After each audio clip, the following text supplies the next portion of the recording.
बिस्मिल्लाहिर्रहमानिर्रहीम। अस्सलाम वालेकुम नाज़रीन, आप यूट्यूब चैनल देख रहे हैं। मैं इमरान खान हूँ। यहाँ लाहौर में इन्फ्लुएंज़ा फैला हुआ है, मुख्तलिफ वायरसेस हैं, तो मैं उसकी जद में आ गया था। एक दिन मैं प्रोग्राम नहीं कर पाया, उसकी वजह से आप सबसे मादरत। ये वीलॉग नहीं है, ये ऑपरेशन और पोस्टमार्टम है जो मैं करने जा रहा हूँ। ज़रा थोड़ा सा गौर कीजिए।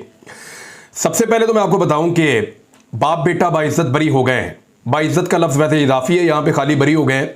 और पाकिस्तान के निज़ाम इंसाफ का पाकिस्तान के अवाम के मुंह के ऊपर एक ज़ोरदार तमाचा है, और कुछ नहीं है। इस केस को बड़ी मेहनत से तैयार किया गया था। इस केस के ऊपर एजेंसीज ने और इन्वेस्टिगेशन करने वालों ने दिन रात एक किया था, और इसमें वो शवाहिद निकाल लिए थे कि जिसके बाद इस खानदान का बचना मुमकिन नहीं था। लेकिन वो लाडले थे जिनके ऊपर फर्द जुर्म आयद होनी थी, वो वज़ीर आज़म और वज़ीर आला बने, उन्होंने मौजें लूटी और अब उनके केसेस भी ख़त्म हो गए। यानी फर्द जुर्म आयद होने की बजाय, उनकी गिरफ्तारियां होने की बजाय, ये 16 अरब रुपया रिकवर होने की बजाय बाइज़्ज़त बरी हो गए। ये है पाकिस्तान में निज़ाम इंसाफ, और निज़ाम इंसाफ का एक तमाचा एक आम पाकिस्तानी के मुंह के ऊपर। जरा देखें हाई कोर्ट क्या कह रही है, जरा हाई कोर्ट को देखें। हाई कोर्ट ने क्या कहा। ये जस्टिस जनाब असजद खुराल साहब, इन्होंने जब जमानत मनसूख की थी, इसी मामले में जब शरीफ खानदान चला गया था अदालत में, तो उसमें 14 सफ़ों का एक फैसला लिखा था, और उसके जो अहम पॉइंट्स हैं मैं आपको बता देता हूं। हमजा शहबाज को असल मुलजिम के तौर पर बेनामी जाहिर किया गया था, और अदालती इस्तफसार के ऊपर उन्होंने केस के मेरिट पर एक लफ्ज भी नहीं बोला। यानी ये केस के ऊपर तो बात ही नहीं करते थे, टेक्निकल चीजों पे भागते थे। बार बार कभी कमर दर्द, कभी पेट दर्द, कभी कोरोना हो गया, कभी ये हो गया, कभी वो हो गया, मैं नहीं आता, मैं जा रहा हूं, ये चलता रहा है। दरख्वास्त गुजार के अहले खाना के पास दरख्वास्त गुजार की कमाई हुई रकम के अलावा कोई आमदन का जरिया नहीं था, और उन्होंने जाली टीटी के जरिए अपने जाली अकाउंट्स में भारी रकूम मुंतकिल की थी। यह हाईकोर्ट कह रहा है। और अभी जहां से इनको बाइज्जत बरी हुआ है खानदान, वो हाईकोर्ट नहीं है, वो ट्रायल कोर्ट है। और आगे एक और पॉइंट, सारी रकम दर हकीकत दरख्वास्त गुजार की कमाई और मलकियत थी, और वो तवील मुद्दत तक खानदान के सरबराह और अवामी ओहदेदार होने की जिम्मेदारी से बच नहीं सकता, यह हाईकोर्ट ने कहा था।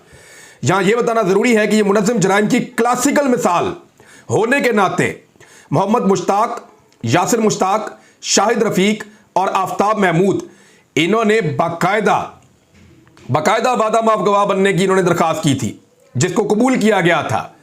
और इन्होंने बताया कि हम हिस्सेदार थे इस सारे अमल के अंदर, और फिर इन्होंने अपने बयानात रिकॉर्ड करवाए थे, और वो इस सारे अमल में एक आला के तौर पर इस्तेमाल हो रहे थे।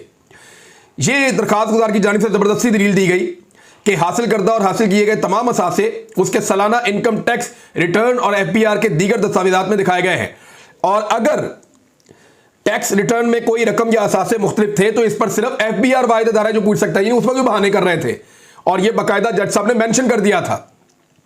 असासों की छानबीन करने का, इस मामले पर सवाल उठाने का इख्तियार नैब को नहीं हो सकता। नैब के खिलाफ भी जा रहे थे, FIA के खिलाफ भी जा रहे थे। फिर यह कहा गया कि 28/9/2020 को दरखास्त गुजार को इस मामले में गिरफ्तार किया गया था, और तफ्तीश के दौरान वो इस केस में पूरी तरह मुलव्विस पाया गया था। इस्तगासा के गवाहों के 161 सेक्शन 161 के तहत उन्होंने जो बयानात जमा करवाए थे, कानून के मुताबिक अपने बयानात में दरखास्त गुजार को इस केस में पूरी तरह मुलव्विस करार दे रहे थे। यह हाईकोर्ट कह रहा है, कोई और नहीं कह रहा। दरखास्त गुजार की जानिब से अपने खानदान के अफराद के नाम पर जाली और जाली टीटी के जरिए अपने बैंक अकाउंट और दीगर बेनामी दारों के नाम पर हासिल किए गए असासे, जो कि नैब हुकाम की जानिब से इसकी आमदन के मालूम जराए से गैर मुतनासिब पाए गए हैं, मुल्क की बदनामी का बाइस बना। यह कहना काफी है कि दरखास्त गुजार को मुबैना जुर्म से जोड़ने के लिए काफी मुजरिमाना मवाद रिकॉर्ड पर मौजूद है। हाईकोर्ट कह रहा है कि इतना मवाद मौजूद है कि मुजरिमाना तौर पर इसको जुर्म के तौर पर देखा जाए और यहां पर जोड़ा जाए, और इस तरह वो इस रिलीफ का हकदार नहीं है जिसका वो दावा कर रहा है। और भी बहुत कुछ लिखा था, लेकिन अब जरा आप नया फैसला समाअत फरमाइए। शहबाज शरीफ और हमजा शहबाज के खिलाफ मनी लॉन्ड्रिंग का कोई सबूत मौजूद नहीं है। तफसीलात के मुताबिक स्पेशल जज सेंट्रल ने मनी लॉन्ड्रिंग केस में शहबाज शरीफ और हमजा शहबाज की बरीयत का तहरीरी फैसला जारी कर दिया, और 38 सफ़ात पर मुश्तमिल फैसला जारी किया गया। फैसले में करार दिया गया है कि मनी लॉन्ड्रिंग के इल्जामात का कोई दस्तावेजी सबूत मौजूद नहीं है। कोई सबूत नहीं कि शहबाज शरीफ या हमजा शहबाज ने मुबैना बेनामी अकाउंट से बराह रास्त रकूम निकलवाई या जमा करवाई। तहरीरी फैसले में कहा गया कि शहबाज, यानी जो भी पैसा इनके जाती मुलाजमीन के अकाउंटों में आता रहा या वहां से निकलता रहा और जिसके ये बेनिफिशरी बनते रहे, उससे इनका कोई ताल्लुक नहीं है। अब वो कोई जिन भूत थे या कोई खलाई मखलूक थी जिन्होंने उन अकाउंटों में इधर पैसा डाला भी और निकाल भी लिया, और ये खानदान बेगुनाह है। यानी मेरे ड्राइवर के अकाउंट में अचानक 10 अरब रुपए आए और वो निकल जाए तो उसके लिए मैं जिम्मेदार ही नहीं हूं, हालांकि उस पैसे से मैं बेनिफिशियरी हूं उसका, और वो बेचारे की 25-30 हज़ार 40 हज़ार रुपए तनख्वाह होगी, इससे ज्यादा तो नहीं होगी। तो ये शरीफ खानदान के लिए अब एक गुंजाइश निकली है, और ये कहा गया कि उस वक्त के वजीर आला की रिहाइश गाह पर कैश बॉय भारी रकम पहुंचाते थे, जबकि चालान के मुताबिक पुलिस की सिक्योरिटी में रकम पहुंचाई जाती थी। इस हवाले से भी कोई सबूत है ना, किसी पुलिस अफसर का बयान रिकॉर्ड किया गया है। बहरहाल जिसकी लाठी उसकी भैंस, आजकल एनआरओ का रुख इस तरफ है तो सारा कुछ इस तरफ है। अब जरा थोड़ी सी तफसील आपके सामने मैं एक चीज की रख देता हूं। ये मुलाजमीन है और जरा गौर से देखिए क्या हो रहा है। मलिक मकसूद चपड़ासी है, 25,000 रुपए तनख्वाह है, अकाउंट के अंदर आता है 3 अरब 74 करोड़ रुपए। मोहम्मद असलम कैशियर है, 10,000 रुपए तनख्वाह है, 1 अरब 78 करोड़ रुपए इसके अकाउंट में। अजहर अब्बास क्लर्क है चौधरी शुगर मिल्स का, 9,000 रुपए तनख्वाह है, 1 अरब 67 हज़ार रुपए इसके अकाउंट में आता है। गुलाम शब्बीर कुरैशी स्टोर कीपर है, 10,600 रुपए तनख्वाह है, 1 अरब 54 करोड़ रुपए इसके अकाउंट में आता है। खिदर हयात नजर चपड़ासी है, 12,800 रुपए तनख्वाह है, 1 अरब 28 करोड़ रुपए इसके अकाउंट में आता है। इकरार हुसैन क्लर्क है, 13,000 रुपए तनख्वाह है, 1 अरब 18 करोड़ रुपए इसके अकाउंट में आता है। मोहम्मद अनवर असिस्टेंट है, 15,000 रुपए तनख्वाह है, 88 करोड़ रुपए इसके अकाउंट में आता है। मोहम्मद यासीन गोदाम क्लर्क है, 31,000 रुपए तनख्वाह है, 71 करोड़ रुपए इसके अकाउंट में आते हैं। और इसी तरह करोड़ों रुपए दीगर लोग यानी मोहम्मद यासीन, तौकीरुद्दीन, जफर इकबाल अंजुम, तनवीरुल हक, काशिफ मजीद, मसरूर अनवर, यानी कुल 14 मुलाजमीन के अकाउंटों में जो 28 बेनामी अकाउंट्स बनाए गए थे उनमें कुल जो रकम आती है वो आती है 16 अरब रुपए। यह पाकिस्तान की तारीख का एक क्रिस्टल क्लियर केस था जिसमें शहबाज शरीफ और हमजा शहबाज दोनों को बाइज्जत बरी कर दिया गया है, और सलमान शहबाज इसी केस के अंदर मफरूर इश्तिहारी अभी तक वापस नहीं आ रहा। यह है पाकिस्तान का निज़ाम इंसाफ जिसने पाकिस्तान की अवाम के मुंह के ऊपर एक जोरदार तमाचा मारा है, और इसके ऊपर प्रोटेस्ट कर रहे थे आदम सवाती साहब। आदम सवाती साहब जनाब सेनेटर हैं, उसी तरह जैसे इसहाक डार एक सेनेटर हैं। कुछ अर्सा पहले जनरल कमर जावेद बाजवा के बारे में मियां नवाज शरीफ साहब ने संगीन इल्जामात लगाए। उसके बाद जनरल कमर जावेद बाजवा साहब जो आर्मी चीफ हैं पाकिस्तान के, उनके बारे में इसहाक डार साहब ने भी संगीन तरीन इल्जामात लगाए। इसी तरह एक इल्जाम लगाया जनरल कमर जावेद बाजवा साहब के बारे में आदम सवाती साहब ने। आदम सवाती साहब ने ये जो NRO 2 हो रहा है इसमें जनरल बाजवा साहब को मौरद इल्जाम ठहराया। नवाज शरीफ साहब ने इस मामले में किया कि उनकी हुकूमत को गिराने में और सारी जितने भी पाकिस्तान के साथ बुराइयां हुई हैं उसमें जनरल कमर जावेद बाजवा साहब जो है उनको कहा कि आपको जवाब देना पड़ेगा और आपने ये सब कुछ किया है। तो नवाज शरीफ के साथ क्या सलूक हुआ, इसहाक डार के साथ क्या सलूक हुआ और आजम सवाती के साथ क्या सलूक हुआ। एक ही आदमी है ना जनरल कमर जावेद बाजवा साहब, एक ही आर्मी चीफ है। नवाज शरीफ बोले तो इक्तदार, इसहाक डार बोले तो मफरूर और इश्तिहारी से पाकिस्तान वापस लाया जाएगा वजीर आजम के जहाज में, और वापस लाने के बाद उसको वजीर खजाना पाकिस्तान का बनाया जाएगा और वो प्रोटोकॉल के साथ पूरी दुनिया में फिरेगा। हालांकि पाकिस्तानी जहां भी देखते हैं चोर चोर के नारे लगाते हैं। अमेरिका में भी तमाशा लग गया था, यानी जब अमेरिका के एयरपोर्ट पे पहुंचे तो चंगा तमाशा लग गया था। तो उन्होंने साथ अपने ऊंची बोलने वाले बंदे रखे हुए हैं। अब वो पाकिस्तानियों को देखकर ऊंची ऊंची अचानक बोलना शुरू हो जाते हैं, डर जाते हैं। ये जहां पाकिस्तानियों को देखते हैं खौफजदा हो जाते हैं। तो पाकिस्तानियों को सबको पाकिस्तान वापस ही भिजवा देना चाहिए, कोशिश करके, क्योंकि दुनिया में जिस जगह पे भी आप जाएंगे वहां पाकिस्तानी होगा, और जहां पाकिस्तानी होगा वहां आपका इस्तकबाल भी होगा। बज़ाहिर तो यही हो रहा है अभी तक जहां भी हम देख रहे हैं। बहरहाल इसहाक डार को बुलवा के जब इसहाक डार ने जनरल बाजवा पे इल्जामात लगाए और उनके बारे में नेगेटिव रिमार्क्स दिए तो उनको बुलाकर बनाया गया वजीर खजाना। जब जनरल कमर जावेद बाजवा साहब के बारे में नवाज शरीफ साहब ने इंतहाई भोंडे और घटिया इल्जामात लगाए तो उनको इक्तदार दे दिया गया, और इक्तदार के तमाम फैसले मियां नवाज शरीफ साहब लंदन में बैठ के करते हैं। वजीर खजाना कहीं जा रहा हो, मशवरा पहले नवाज शरीफ से, वजीर आजम ने कुछ करना हो, मशवरा पहले नवाज शरीफ से। तो हुकूमत लंदन में बैठ के मियां नवाज शरीफ साहब मुबैना तौर पे चला रहे हैं। तो जनरल कमर जावेद बाजवा साहब पे संगीन इल्जामात लगाने पे इस खानदान को या इस पोर्शन को बहुत नवाजा गया है। और दूसरी जानिब जब एक ट्वीट किया आदम सवाती ने तो रात को 3 बजे के बाद उसको घर से उठाया गया और नंगा करके तशद्दुद किया गया। आदम सवाती साहब का यह कहना है कि उनके ऊपर तशद्दुद जो है वो FIA नहीं, एजेंसियों ने किया है। अब कौन सी एजेंसियां, वो क्यों टॉर्चर कर रही हैं, क्या मामलात हैं, बंदे कहां से आए हैं, इसका भी कोई पता चल ही जाएगा आने वाले वक्त में। लेकिन ये सब कुछ हो क्यों रहा है, जरा इस पे आप गौर कीजिए। ये सब कुछ हो इसलिए रहा है कि कुछ भी करके इमरान खान को इतना गुस्सा दिलाओ कि वो लॉन्ग मार्च ले आए। एक बहुत ताकतवर आदमी है, वो हुकूमत से कोई बात मनवाना चाहता है। गौर से सुनिएगा मेरी बात। एक बहुत ताकतवर आदमी है, वो हुकूमत से अपनी एक बात मनवाना चाहता है। हुकूमत उसकी बात नहीं मान रही, स्पेशली नवाज शरीफ मानने को तैयार नहीं है। अब अगर इमरान खान साहब एक लॉन्ग मार्च लेकर आ जाते हैं तो बहुत हद तक वो ताकतवर आदमी इस काबिल हो जाएगा कि हुकूमत को ब्लैकमेल कर सके। आपको मेरी बात समझ आ गई होगी।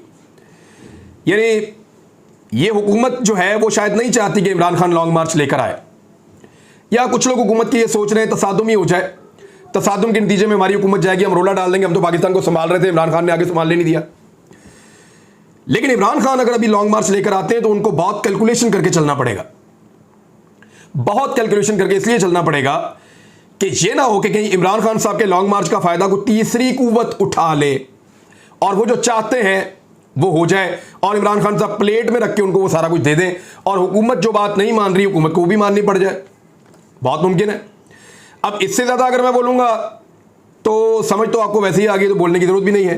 तो नाज़रीन, इमरान खान साहब लॉन्ग मार्च अभी तक क्यों नहीं लेकर आ रहे, सिर्फ वो पब्लिक को मोटिवेट कर रहे हैं। वो इसीलिए नहीं लेकर आ रहे कि उनकी कैलकुलेशन अभी मुकम्मल नहीं हुई, तैयारी मुकम्मल है, पब्लिक भी तैयार है, लोग तुले हुए हैं, बल्कि लोग अब गुस्सा कर रहे हैं कि इमरान खान फाइनल कॉल क्यों नहीं दे रहे। लेकिन वो फाइनल कॉल तब तक नहीं देंगे जब तक कि हर चीज पे उनकी असेसमेंट मुकम्मल नहीं हो जाएगी, क्योंकि लॉन्ग मार्च में इलेक्शन लेना इमरान खान साहब का एक टारगेट है।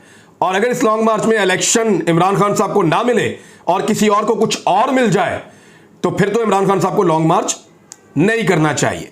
लिहाजा वो अपनी असेसमेंट जो है वो पूरी कर रहे हैं। दूसरी जानिब जो इलेक्शन होने जा रहे हैं उनके ऊपर अब सबकी नजरें हैं। 16 अक्टूबर को, 16 अक्टूबर के इलेक्शन के ऊपर सबकी नजरें हैं, और इमरान खान साहब को हराने के लिए अब बंदोबस्त किया जा रहा है। कम से कम 3 हलकों में पूरी कोशिश की जाएगी कि इमरान खान साहब को हराया जाए, और ज्यादा से ज्यादा 5 हलकों में। एक हलका कराची में धांधली करने का मंसूबा बनाया गया है कि हर हाल में कराची की इस नशिस्त को निकालना है और हर हाल में पाकिस्तान तहरीक इंसाफ को वहां पे हराना है, और इसके लिए पूरा का पूरा धांधला प्लान किया गया है।